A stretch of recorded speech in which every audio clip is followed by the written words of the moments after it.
When I began this project, I was inspired by the seemingly effortless sound design achieved in the game The Legend of Zelda Breath of the Wild and its sequel, Tears of the Kingdom. A video essay by Scruffy named the effect that these games used invisible sound design to describe how the many layers of sound elements, almost all of them interactive and adaptive to the player's actions, are balanced together to a seemingly unnoticeable level to the average player, creating a believable, diegetic game world. I wanted to experiment with this process myself in both a musical and sound-based capacity, with the hopes that I could gain a deeper understanding of middleware, the Unity engine, and the interactive relationship between players and game worlds as a whole. The first thing I created was a project plan to help break down all of my tasks into achievable, time-based goals split up into distinct phases. I would consistently return to this plan over the course of the year and update it as I completed each task, noting down any late deadlines or difficulties I would run into. Alongside this, I made a list of every element of sound design and music I would need for the project, though this list would later change. The next building block was designing the game level within the Unity engine. I chose Unity for its strong compatibility with FMOD, the middleware I wanted to use for my interactive elements. I pieced together various assets to create a peaceful village alongside fields, a forest, and an eerie cave. Having different game environments would give me a lot of freedom in how to approach the sound design and have it adapt to the player's location. Once I had built the level, I was able to return to my project plan and dictate the list of sounds I would need to fill out each area. It became clear quickly that I would need to engineer some kind of footstep system to change the step sounds depending on the material beneath the player. Using a studio space, I performed some Foley work using a variety of materials for the different surfaces that existed within the level. Grass, stone, wood, gravel, and puddles. A YouTuber called Scott Game Sounds provided excellent help with the designing of the footstep system between FMOD and Unity. In essence, I had a parameter to switch between the different material types that would play the relevant sound on each step, and another to detect whether the player was walking or running. The walking version would have a variety of softer steps, and the running version would have heavier footfalls and more scrapes from dragging feet. Alongside each step for the materials, there were several much more subtle elements occurring, not overshadowing the step itself, but adding to the realism and expectations of the player invisibly. These included leather boots squeaking, clothes rustling, belts rattling, and the instance of a trouser leg brushing after each step. In addition to the walking system, I had a simple jumping and landing mechanic that also reacted to the material beneath the player. As they move past clumps of grass, trigger boxes cause the sound of plants brushing against the legs of the player to sound. Altogether, with the systems implemented into the game, the player can move across many different surfaces and have the sound design reflect that effortlessly. Aside from the foley of the player's own movements, I needed many other elements to colour in the world around them. The first thing I did was establish a kind of sound bed for each zone, for all other sounds to grow from. The biggest areas of the level were the forest zone and what I called the open air zone that encompassed the village and the surrounding fields. I ventured out into the real world for some field recording and captured several instances of birds, trees and grassy fields that I would later use to blend between one another with multi-instruments and gentle crossfades.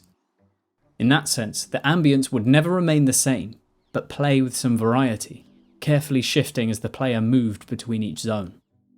Beyond the sound beds, I needed many different diegetic sounds to represent the denizens of the village, acousmatic elements of things that didn't actually exist in the game, but needed to be alluded to in order to convince the player that they were exploring a real, living place. For the blacksmith, I bashed metallic objects, recorded sizzling bacon for the fire, and submerged a hot frying pan into water to create the illusion of what the workers inside might be making. I wanted the player to walk past the houses and hear the activities of the villagers. In one house, they can hear someone sweeping the floor. In another, someone hums, whistles, and coughs. Passing by another house, the player can listen into a group of friends chatting and laughing together. Chickens can be heard dotted throughout the town and fields. A system of wind is generated with synthesized noise and scatterer instruments, heavier winds moving around the player in the fields and making room for lighter winds that aren't blocked by the trees in the forest.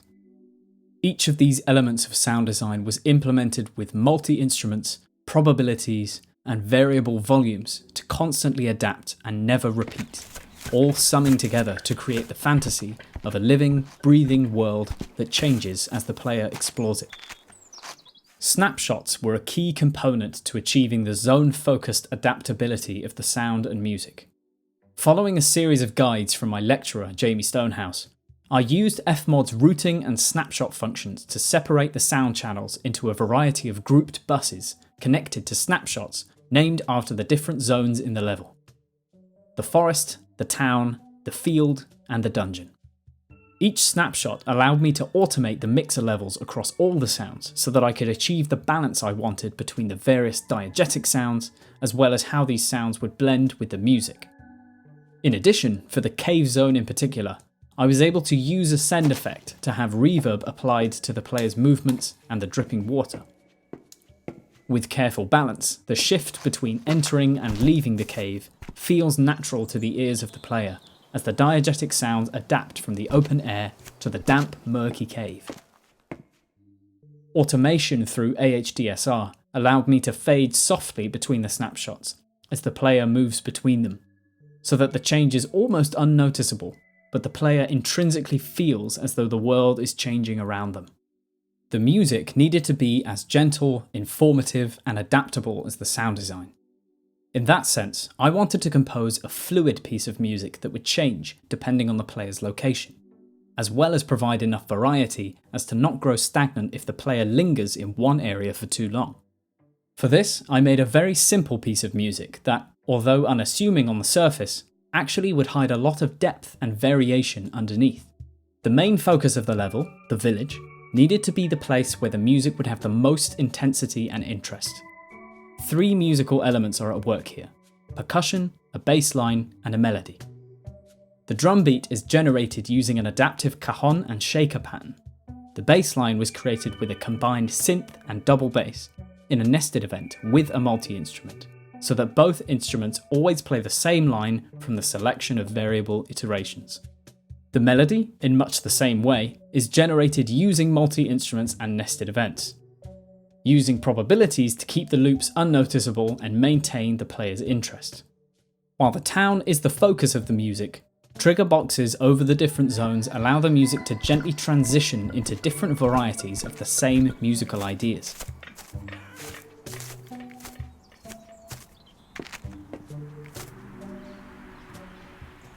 For the cave, I needed something musically distinct, in the same way that the cave was visually distinct from the bright world of the surface.